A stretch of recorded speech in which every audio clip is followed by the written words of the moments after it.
Hello and welcome to the Heat Check, Miami Herald's Miami Heat Show. I'm David Wilson. I am joined, as always, on the other line by Anthony Chang, our Heat beat writer here at the Herald. Anthony, what's going on? Uh, 10 days into July, kind of done with free agency, I think, for now. So things are slowing down. How are you, David? Pretty good. Finally, a busy week of Heat news, right? Yeah. Over the last few days, after a very quiet start to free agency, as we talked about last week. Caleb Martin heads to Philly. Haywood Highsmith comes back to Miami. Did it make for a more chaotic July 4th weekend than you were hoping for? I remember July 4 I waiting know on there have been Gordon some Hayward's bad ones. Gordon decision. Hayward, yep. Yeah, Kevin Durant. So there have Yeah, been that some. happened on July There, 4th. July 4th used to always be the big day because, yeah, Hayward, Durant, I believe, signed on July 4th, right? It was early that day, but when he signed with the Warriors, I think it was early that morning. I think Um, he post it like on July 4 or was it day? I don't I know. think It it was was like the July day 4th, but before. it was early in the day, so Yeah, the Heat missed out on him and you didn't have to worry about waiting, at least. yeah, Um, yeah. This year I was waiting on Caleb Martin and Haywood Highsmith until like July 7th. So yeah, a little different. yeah. That kind of sums up, I guess, where the Heat are right now. And NBA free agency, frankly, although it was obviously a busier period, as I think we talked about last week, than maybe we've seen in the last couple, or yeah, well, I guess the last couple of years. Obviously, there have been trades, but between Paul George going to Philly, obviously DeMar DeRozan technically going on a trade to the Kings, but really, he was a free agent on a sign and trade. And then the Heat were not really in the mix for guys like that, and we're hoping to bring back, I guess, as much of this group as they could around Jimmy Butler and Bam, and kind of keep the waiting game going. And instead, they kind of go 1 for 2, and I'd say the miss is going to be much more impactful than the hit for them. They lose Caleb Martin to the Sixers, who really kind of loaded up this offseason, I think. Uh, and we'll see. They still haven't been past the second round, but like on paper, this looks like the best team they've had probably since they had Jimmy Butler. Um, how tough a loss for this is the Heat? How tough a loss for the Heat is this, and especially because he's staying in the conference and going to Philadelphia, which was a team that looked like they were maybe on Miami's tier and now could be potentially ascendant.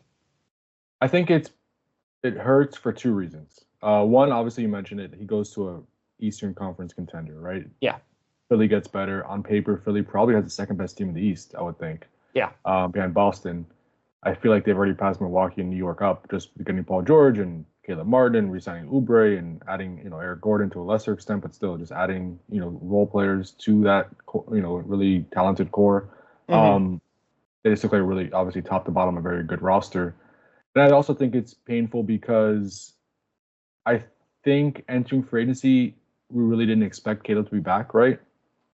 We kind of thought he would be priced out because he was supposed to get 13, 14 million dollars, 15 Yeah, million dollars, kind of like a Max Strus type contract, and it was one of those things where he just couldn't compete. But the Heat made a really good offer. $65 million over yeah, for 5 years, if they would have gotten him to opt in and they offered him that extension again, that would have been him 65 over 5. Caleb ended up going for a lot less than we thought, like 8 mm-hmm. million a year, 8.5 million a year to Philly. Like the Heat could have kept him, right? And some of that's not the Heat's fault. Some of it's just Caleb had a decision. Caleb and his agent had a decision. They bet on themselves, and he opted out, became a free agent, thought he would get more in free agency, and obviously that didn't happen. Some of it's just out of the Heat's control, right? They can't make a player just opt Yeah, in and take the contract. But I just think it hurts because he went to Philly, and also you probably should have been able to keep him. Like looking back in hindsight, like he probably should have decided to stay in Miami, considering what he got from Philly. yeah, yeah. I mean, it seems like that's what the Heat are probably most frustrated about, right? Yeah, Is that like um, they kind of tried to do right by, but obviously it would have benefited them, but they also probably feel like they tried to do right by Caleb. Obviously, like you said, it was like kind of a calculated risk for Caleb to not accept that contract. Ends up financially not paying off, although it's not like he didn't get, he still got a pretty nice contract from Philly, and still will get to play for. It's not like he had to take less money and then go to like I don't know, the Spurs or something, although maybe that would have been kind of interesting. But yeah, I'll say it obviously works out less for the Heat than it did for Caleb, who does have to take less money, but still gets a nice contract, gets to play for a contender. Yeah. So yeah, I mean, might start. That's been the talk. Might right? start for a team that I think the Sixers with Caleb are closer to being a real contender than the Heat with Caleb are, right? So like in some ways it still works out for him. I mean, a lot of ways it still works out for him, even though financially it doesn't quite. And then obviously, like we said, the Heat, like, they're the clear loser in this whole situation because they lost him and they had no way really to replace him, and now they're feeling that crunch certainly. Yeah, no, it's tough blow. I think the Heat were really surprised that he turned it down. I think they thought that would be enough. And look, to be honest with you, like I know a lot of people are blaming the agent that they made the wrong decision. Yes, in hindsight, it was the wrong decision. Obviously, like that's $30 million less. I know the contract with Philly is 1 year shorter than the Heat's offer, but still $30 million in that extra year is a lot of money that Caleb probably is not going to see in that 5th year, even if he signs a new contract in 4 years. But like that contract was going to be that the Heat offer was like $13.5 million. I think, $13 million average per season for 5 years. That's a lot of money. But if you're Caleb, before you test free agency and you think you're going to get $15 million a year, or at least like a mid-level like 12 or 13, that $13 million in 4 years, like in the back end of that contract, would have signed it with the Heat. That's not that much money, relatively speaking, considering how much the cap is going to go up in the next 3 or 4 years. The mid-level, like in 3 or 4 years, might be like $20 million at this point, honestly. So $13 million, while it looks like a lot now, I'm assuming like his agent was like, look, that's a lot of money now, but in 3 or 4 years, that's going to be a bargain contract for the Heat, relatively speaking to the salary cap and what the mid-levels are. So I'm assuming that was the thinking of it, like that money is not going to look as impressive in a few years, and this is a long contract that we're going to be locked into. So I think that's probably why he decided not to do it. But yeah, like again, he didn't get what any of us expected. Yeah, and the market was even Haywood. Like Haywood ended up signing with the Heat, which we'll get to. He got like 5.5 mil a year on average. I didn't even know players got that. Yeah, I didn't even know players got I didn't know that was like. It felt like lower than the minimum at this point, as we were talking about, right? Like the veterans minimum, and obviously Haywood doesn't get that minimum. Is like, what did we say last week? Like $3 million a year or something. Like it's big money on a minimum contract now. So, that's. I mean, the 1 year shorter, Caleb will be 33 by the time this contract in Philly ends. Like you said, he's not going to get all that money back in that extra year, and there's obviously a risk that he's not even going to get whatever the $12-13 million that he was going to be owed in that last year. But, he should be coming out of that after a couple of prime years in Philly and be able to get some of that back and maybe one last long-term contract. This is a player option in the 4th year too. That's true. Right. So he could actually opt out even earlier and try to make some of that back. So yeah, it's like you said, he's not going to make all of it back, especially when you factor in tax stuff, but he's going to make a fair amount of it back. And I know Heat fans don't want to hear it, but Philly's a better situation than Miami right now if you want to try to actually win a championship. Yeah, if he wins a championship in Philly and he's like one of the top guys in the supporting cast, like you're gonna make money, right? So if they win a title and he's like the 6th man, or he's a starter and averages 12 points a game and 5 rebounds and does all the little things on defense, like he's gonna make himself some money. So yes, I would think. I mean, Caleb spoke to Philly media yesterday. He was like, "Look, the past is the past. Sometimes you make a gamble, and sometimes it works out, sometimes it doesn't." So I think he's kind of obviously referring to what happened with the Heat, but I think he's ready to move forward. Obviously, the Heat kind of pivoted and brought back Haywood Highsmith after Caleb left. So I think both sides are ready to move forward. But yeah, it was a surprise. It was surprising the fact that the Heat made that offer and were really in a position to try to keep him. They thought. Yeah. And then it was surprising that he ended up turning it down, and that he ended up getting less money than I think all of us expected. Yeah. All right. Haywood obviously comes back as the consolation prize, I guess, but obviously a guy the Heat wanted to bring back as well. And I don't think it's a coincidence that, the day after Caleb signed that contract that Haywood comes back, right? Like the Heat, it took like, they were clearly holding on to some space, right, for Caleb. but also there had like certainly some urgency once you missed out on that to make sure you didn't lose the guy who's potentially going to be his replacement in the rotation or take Yeah, I on. mean, Obviously, Haywood was in the rotation, but kind of take on kind of a Caleb Martin-ish role. and they need him. They need Yeah, a 3-and-D wing, 3-and-D forward. I mean, Haywood, I don't think it's overstating. Like, I think he's an elite defender. I yeah, think he's one of the top, probably 20 perimeter defenders in the NBA. Like, and yes, and he shot 40% on threes, which is obviously impressive. Low volume. I don't know if he can obviously shoot 40% on 7 attempts a game. Probably not. But the point is, like, he can make an open shot, and he's a very, very good perimeter defender, and he needs that, right? Because they have a roster of, Tyler Hero. You're gonna play rotation of Tyler Hero, Terry Rozier, Duncan Robinson, Kevin Love, Jaime, like hmm Nico. Like, there's a lot of guys that aren't like very good defenders in that rotation. So you need at least a couple, like Bam, obviously Jimmy, and then now you have Haywood to add to that mix that you could put out a defense lineup out there. So I think Haywood at the price point of 5.3 million starting out, like that's a very good contract, I think, for the Heat. And he fits a need. And he's a guy he's a guy you've developed. yeah, And that's important. You know what he brings. He knows the system. He's bought into how the Heat does things. So all that makes sense for them to bring him back, especially at this point of free agency when there aren't many great options left, and the Heat don't really have much to offer outside free agents anyway. yeah. I think you make a good point with someone they know because it feels like when the Heat have been at their worst in these last couple of years, it has been when um, there's been big changes um, to the rotation to trying to fit in guys who don't necessarily maybe don't fit, and you never know if a guy fits until with what the Heat want to do until you've seen it. And so the Heat are obviously um, on paper they're going to be worse than they were last year. They lose Caleb, right? They lose they don't find a way to. They didn't really add any significant pieces, but they will have continuity at least, right? You have, I mean, and we talked all through last year about how tough it was for them to get any continuity because of the injuries.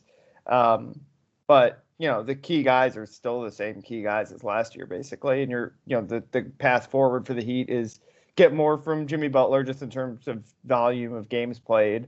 Get continued improvement from Bam, although I think we're probably reaching the point where Bam kind of is what he is. But he's playing for Team USA this summer. That often tends to help guys, and he can still continue to incrementally improve his game.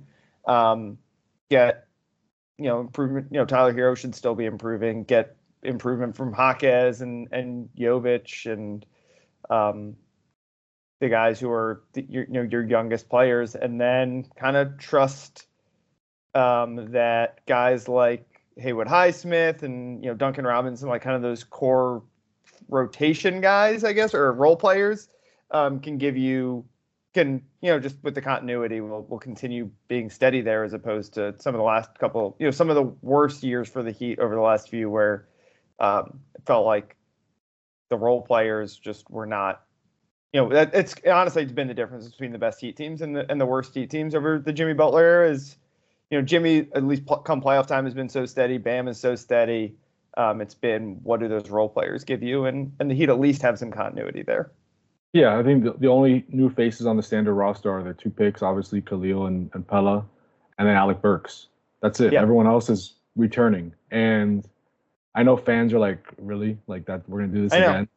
But like when this team has been healthy, like to their credit, when this team has been healthy, they've usually been one of the best teams in the East. Now you could say obviously Boston's gotten better, Philly got better. Yeah, I'm still not particularly optimistic about this team as a contender, but I'm trying to put it in a positive light, I guess. Yeah, right. But like if Jimmy's healthy, if Bam is healthy, if Tyler stays healthy, and you have Terry Rozier for a full season, this team should be obviously a winning basketball team. They should be a good basketball team. Are they elite?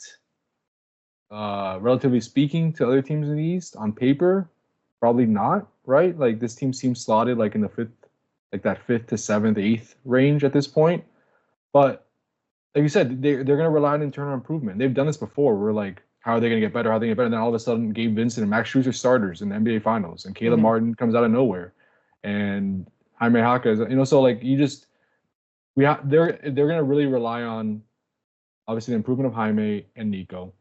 Yeah.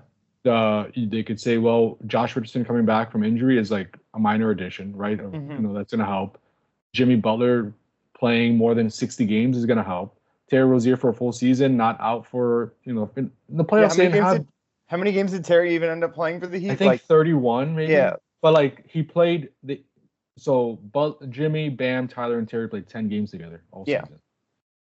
The hope is they'll play like closer to like 70 games. Yeah, exactly. Yeah, and so it's like we really don't know yet. It's weird to say because this core has been together for so long, but because the addition of Terry, because the rookies, we still don't know, especially with Terry, like what this group can be with another guy in there like Terry Rozier. So I think that's what they're relying at this point. I'm not saying they're content. I'm not saying they're happy with kind of maybe where everything stands at the moment. I'm sure they would like to get better, but the bottom line is they really didn't have the resources to get better this offseason. We've been kind of saying that now for the past few months. They just weren't in the situation to get better. So right now they'll most likely, unless an unexpected trade comes up, they'll go into the season with this roster, and we'll see what happens. Do they trade Jimmy at the trade deadline because things go bad and he's kind of on an expiring contract if he opts out? Maybe.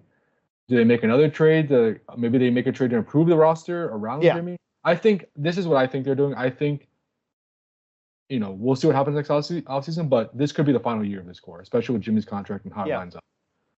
They're trying to continue to buy time to hope that some other star becomes available and asks out, and they can finally add that piece. They've got basically 6 months right now to either like go all in or decide this is the end. Right.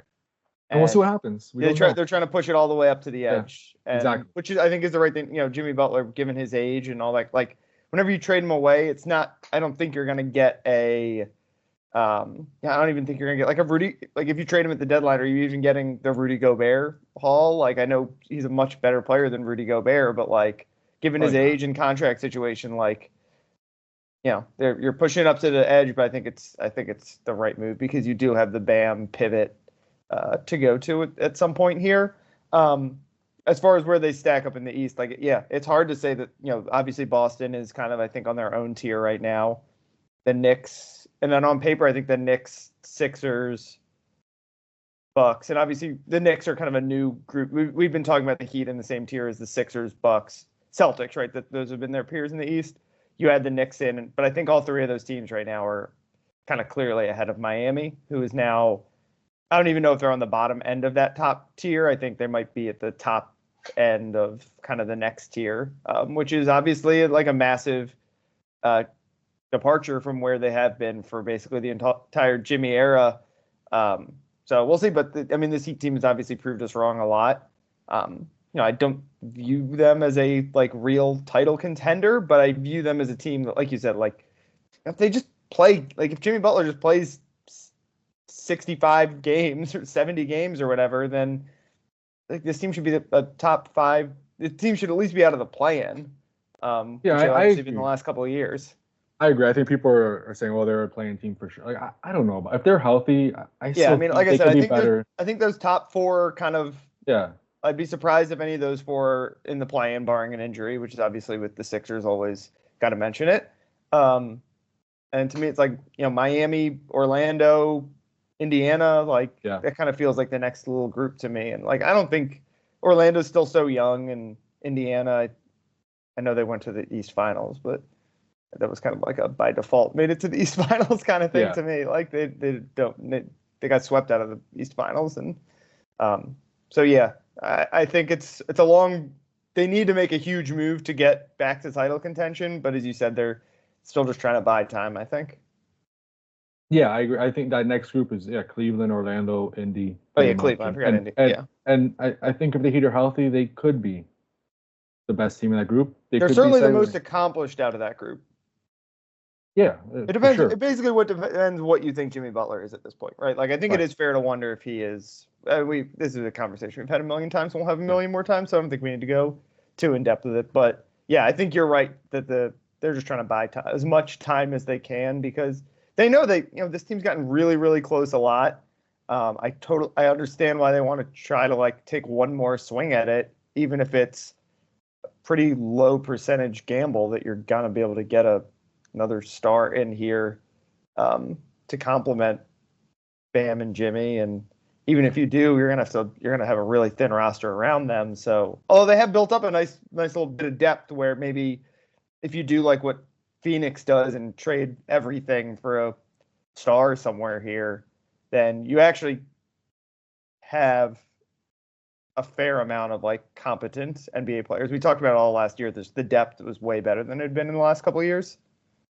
Yeah, I think you mentioned like the importance of the role players, and yes, that's the case. Obviously, we saw with PJ Tucker, we saw that Jay Crowder over the years, Caleb Martin, all those like that matters. But I think the main thing this year is really just Jimmy Butler. I really do. Can Jimmy stay healthy? How is he still an All NBA player? If he is, and he's healthy, the Heat are going to be okay. Are they going to win a championship? Probably not, but they're going to have a good season. You have two All NBA players who are going to be really good, and that's what the Heat have on paper. Yeah, and they've tried to get 3 All NBA players, right? Whether it's Kevin Durant, Damian Lillard, like they've been in the game. It's just I think the one thing you could say is they just haven't had the assets. Yeah. At least according to those teams that were trying to make those deals, they didn't like the Heat's assets to get those deals done. And that's the one thing I guess you can criticize the Heat for is like in this asset management era of the NBA where like you need to trade for stars instead of going to, just getting cap space and getting them that way. He just haven't done that. And that's just the way they operate on for it. Like for better or worse, they're always going to go for it, right? So that means constantly just sending out first round pick for Terry Rozier or Goran Dragic. Like they're always just going for it. And that's what makes them one of the best franchises in the NBA year to year, but it also hurts them in this case where right now, like, yes, if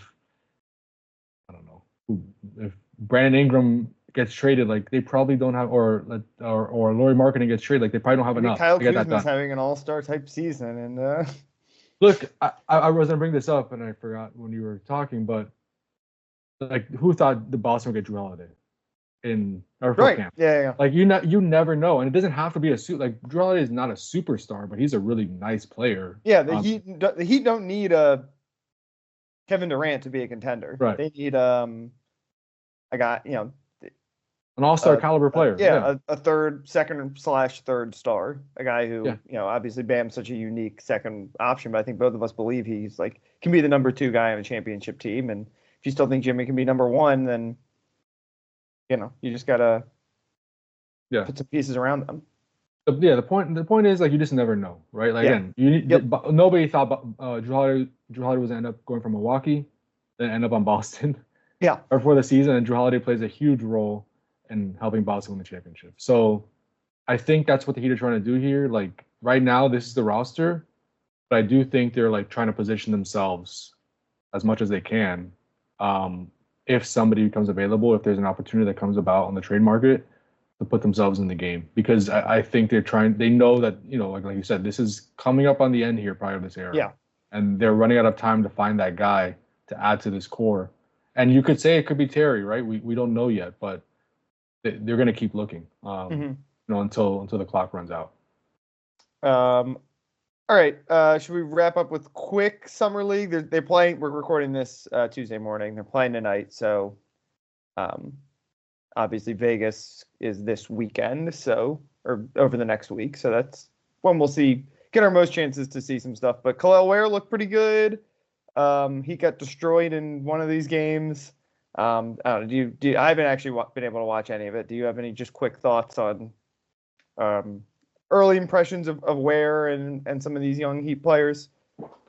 Khalil Ware is very big, and that size is going to be very helpful for the Heat. I think like it's hard to know what's going to translate from summer league right to the real NBA season, especially like you're playing a lot of undrafted guys and rookies and guys just looking for a job in the NBA or playing like trying to find a spot overseas. Like it's just the competition level is different. But the one thing that stands out that will translate, because Khalil Ware is not going to shrink when the NBA season starts, is he's going to be very big. He makes a big impact around the rim on defense. He had 5 blocks in the first game. He only had 1 block in the second game, but you could just see the way he like obviously affects the opposing offense just with his presence in the paint and around the basket, which the Heat really haven't had that. Maybe since Hassan Whiteside, I would say. So that's impressive. Offensively, In the second game, he was very, very good at just rolling to the rim. He has nice touch around the basket. Still hasn't made a three in the first two games. I think he's like 0 for 5, maybe the first two from three, but He's shooting it's them at not. least. He's shooting them, but I think everyone's talking about him playing with Bam. I don't think that's going to happen immediately. I think his role as a rookie is going to be like not like a backup center, right? Where he's just like in certain matchups where he's just rolling to the rim, get lobs, good lob threat, do the dirty work inside, set hard screens, rebound, block shots, like almost like a I don't want to say Derek Lively because that's a lot to put on him, but Yeah. like that kind of role, right? Like he's not going to be taking 4 or 5 threes a game. That's just not going to happen immediately. So I think the second game was encouraging because he played to that role. Obviously, he's not going to get like 17 shots, whatever he got in that game in a normal NBA game, but like you could see the skill set around the basket, the touch, the and just the size and how much that impacts on both ends of the court. Yeah, I think I think we talked about it last week when we talked about the draft or the week before. I think there's some short-term potential for Ware to be a role player, but I think it's a long-term vision for the Heat of Sure. Can he develop into the ideal kind of guy to play with Bam? Yeah, it's not going to happen immediately. I just don't see it.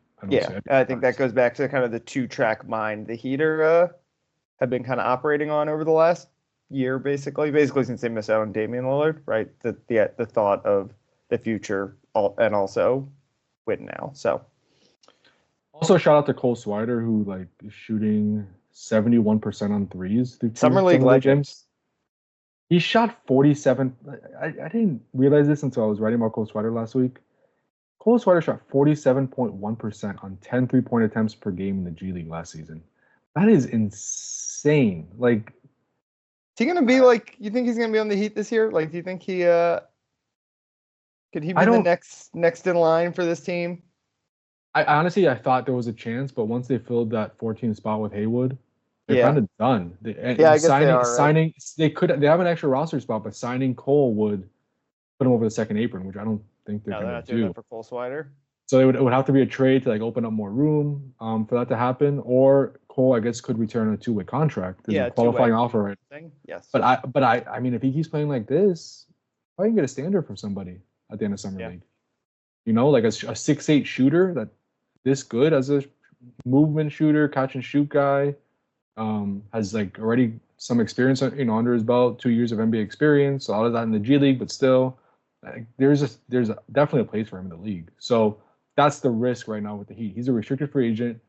He could come back on a 2-way, but if I'm Cole, I would expect him to probably wait it out a little bit and see if he gets a standard offer from somebody. So we'll see. Yeah. All right. I think we can close things out there. You can follow Anthony on Twitter at Anthony_Chang. What do you got coming? Well, I'll be in Vegas. Oh, you're heading to Vegas, right? Leaving to Vegas tomorrow. So I'll be there for the next week. Obviously, summer league coverage from all the games, practices, all that type of stuff. So is there any will there still be Team USA stuff going on? No, so they play actually as we record this on Wednesday, they play tonight against Canada, I believe. Is that right? In an exhibition, and then they leave to Abu Dhabi tomorrow to continue the exhibition schedule. They'll just miss Bam and Spo. I'll just miss Bam and Spo, but they'll be like, I know Jaime is going to stay out there. Jaime is on the select team. Other Heat players are going out there. I think most of the coaching staff will be out there. So there'll be Heat people out there, obviously. But yeah, Bam and Spo, who would normally be there, will not because they'll be doing Team USA stuff. Mm-hmm. All right. You can follow me on Twitter at DVWilson2. We can wrap things up there. Thanks, as always, for listening. I guess we'll talk to you, Anthony, next week from Vegas, probably. Hopefully I won't lose too much money between now and then. Yeah. If you're not destitute by then, we'll talk then. All right. Thanks again. We'll talk to you guys next week.